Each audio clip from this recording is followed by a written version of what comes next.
I think there's two elements to this, right? So for example, what you're asking there about the cutting of the ties and all of these kind of things, I think that I would actually go to a scholar myself, someone who I trust, and I would discuss this thing with him. Because generally, obviously, no cutting of ties and stuff like that is allowed. However, like the kind of circumstances you're talking about could be quite strange and quite extenuating. So I would go to a scholar, a sheikh, or someone who I trust with knowledge, and I would ask that part from them. From my side, the thing that I would advise is really patience. That's what I would advise. Like, what they're doing is actually disgusting, and what they're doing is quite serious, and it's quite sad, right? And it sounds like they're kind of in a very desperate kind of state. What I try to do with relationships is I think the fundamental thing that we need to do with relationships is that we need to have empathy for people. Imagine if that was your mum, or imagine that was your dad who was behaving in that way. How would we behave? What would we do? So part of me says that I would kind of like limit my interactions with them. So I wouldn't I'd be very cautious around them, and I would limit my interactions. But part of me says that I would have a upfront discussion. Maybe I would just have a very honest conversation. Of course, you got to judge for yourself, right?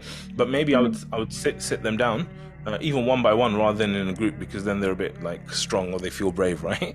And just have a conversation and be very open and be very like, look, this is the fundamental belief that I now hold now, and I've always cared for you, I've always loved you as my family member, but I feel like that's changed for you now. Like, I want you to open up, tell me, why has it changed for you? Because like this kind of thing with the pork and this and this and this, at the end of it, I don't think I'm going to have any choice except for us to be separate and distance from yourself. And I don't really want distance from you, but if you keep behaving in this way, I don't think I'm going to have any other choice left, right? And fundamentally, we as human beings, even before faith, I'm sure we have things that we disagree on, but we'd never let them come between us as a family.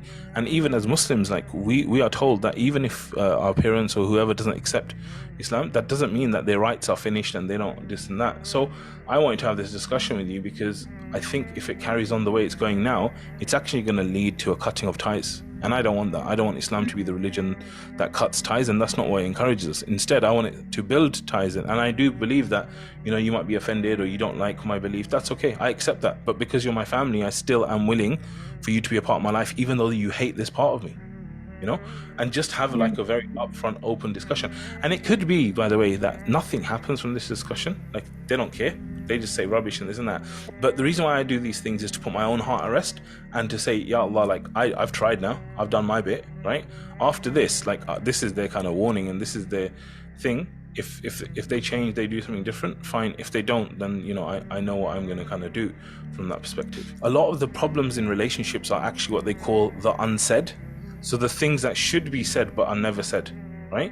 So it's better that you go to them and say, look, you hate me being Muslim, right? Like, I wish you would just say that to my face, rather than all these games that are being played and stuff. Of course, this has to be in context and all that stuff, but fundamentally, it's better that they come out and say, yeah, I do hate your religion. And like, okay, good, let's talk about it now. Now that you hate it, now that you admit it, let's talk about it. What are you going to do? Are you going to kill me? Are you going to make me change my belief if I don't want? Like, what's the future of your plan? All of this, right? And so I'm saying this whole thing around talking it out, I think is better. I think if you don't actually talk it out and you don't go deep with it, it's going to be an undercover thing like it is right now.